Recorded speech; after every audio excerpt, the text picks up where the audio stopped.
Many people who want to train calisthenics want to combine it with some other sport.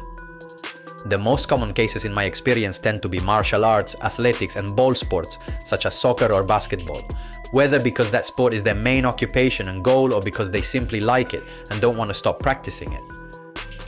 These people want to know how to correctly combine both disciplines and get better results. So that is what we are going to analyze. First of all, what we must be clear about is what goals we want to achieve with our combined training. For example, it could be that your main objective is to be a great basketball player, and with calisthenics you want to get a little more muscle and gain explosiveness or power. Or it could be that your goal is to be a great calisthenics athlete but be able to continue playing football on your neighborhood team on the weekends. There are objectives that can be synergistic or complementary.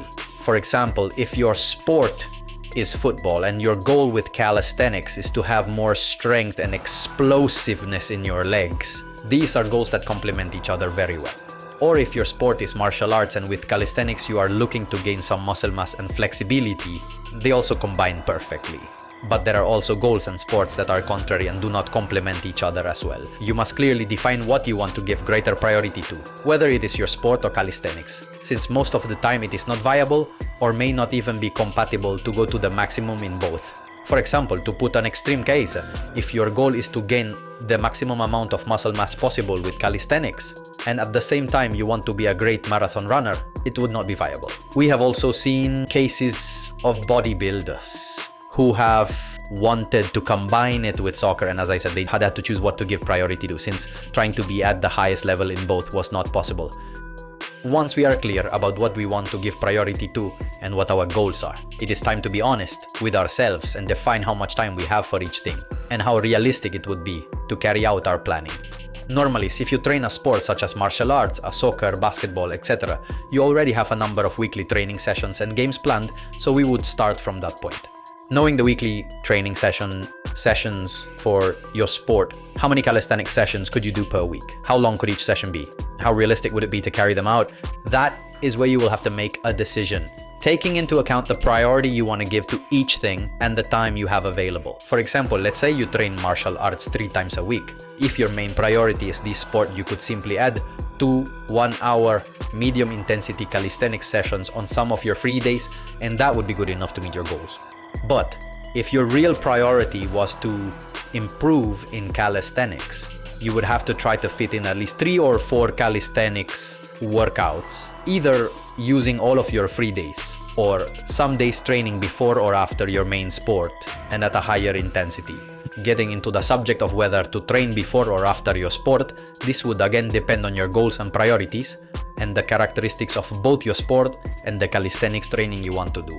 Consider whether it is better for you to be fresher in your sport training or in calisthenics training, how tired you are after each, how this relates to your goals and priorities, and taking all of this into account, decide. Now that we have everything better reasoned, it is time to make your concrete planning. Define which days you are going to train both your sport and your calisthenics routines. And based on your objectives, define what you are going to train on each of the days. For calisthenics goals secondary to the sport, such as the case of the athlete who only wants to gain a little muscle and be more agile, powerful, etc., I would recommend a general approach with full body routines, or a torso-leg division, or push-pull-leg. For more information on these and for more specific calisthenics objectives, or be guided by the training programs that we have available on Calisthenia app. Finally, define a starting point for the calisthenics routines. Which exercises and repetitions you are going to train at the beginning based on your current level. If you have doubts about this, again, you can use the routines we have in Calisthenia app as a starting point. Remember that when you advance in your training, you must apply progressive overload so that you add reps, series, more difficult exercises, etc. And you don't always get stuck at the same point doing series of 10 pull-ups forever.